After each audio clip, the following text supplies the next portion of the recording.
Sistem jaringan tumbuhan dibuat oleh Rahmat Syaputra Pasaribu.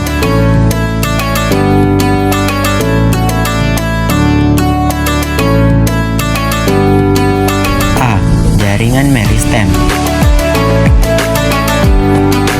Jaringan meristem adalah jaringan embrional atau jaringan muda yang sel-selnya selalu aktif melakukan pembelahan secara mitosis. Pertumbuhan pada tumbuhan merupakan hasil aktivitas sel-sel meristem. Sel-sel meristem umumnya berbentuk menyerupai kubus, berdinding tipis, banyak mengandung sitoplasma, dan tidak mengandung vakuola tengah. Jaringan meristem terdapat pada titik-titik tumbuh, seperti pada pucuk batang dan ujung akar. Jaringan tersebut tetap bersifat embrional dan tidak berdiferensiasi. Berdasarkan letaknya pada tumbuhan, jaringan meristem dibedakan menjadi 3, yaitu: yang pertama, meristem aplikal. Meristem aplikal terdapat pada pucuk batang dan ujung akar. Yang kedua, jaringan lateral. Jaringan lateral terdapat pada bagian tepi akar dan batang, dinamakan dikotil. Yang ketiga, jaringan meristem interkalar. Jaringan meristem interkalar terdapat di antara ruas-ruas batang tumbuhan, seperti rumput-rumputan, misalnya bambu. Berdasarkan sifat-sifat dasar sel asalnya, jaringan meristem dibagi menjadi 2, yaitu: yang pertama, meristem primer. Meristem primer berasal langsung dari jaringan embrional dan merupakan kelanjutan dari perkembangan embrio pada saat perkecambahan. Meristem primer terdapat pada pucuk batang dan ujung akar, serta bertanggung jawab terhadap pertumbuhan primer. Pertumbuhan primer menyebabkan tinggi atau panjang pada batang dan akar. Yang kedua, meristem sekunder. Meristem sekunder berasal dari jaringan dewasa yang mengalami diferensiasi. Meristem ini bertanggung jawab terhadap pertumbuhan sekunder yang menyebabkan pertambahan diameter batang dan akar, serta pembentukan jaringan pembuluh atau vaskuler. Contohnya, cambium gabus atau velogen dan cambium vascular. B. Jaringan dewasa atau permanen.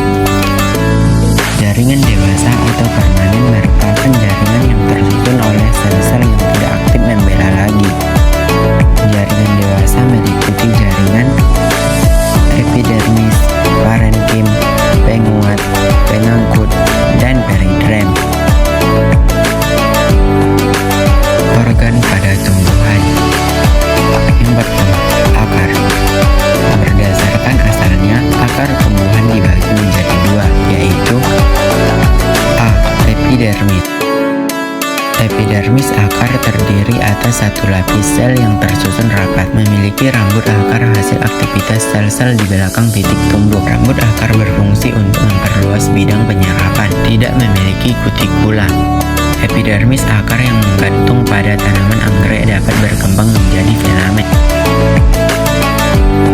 B. Korteks. Tersusun dari beragam sel yang membentuk beberapa lapisan sel.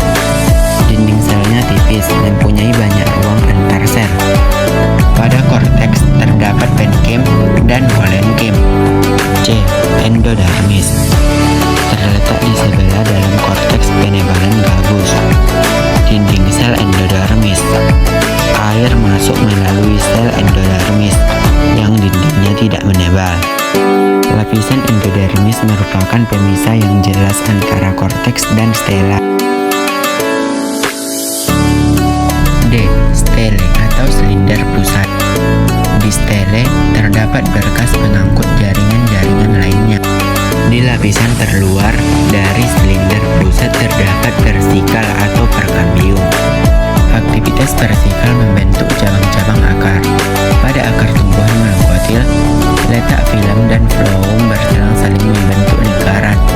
Pada akar dikotil, filem membentuk bintang dan berada di pusat akar. 2. Batang.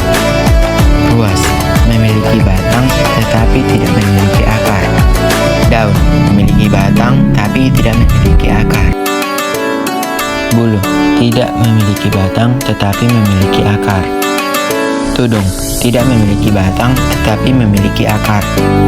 Cabang memiliki batang dan memiliki akar.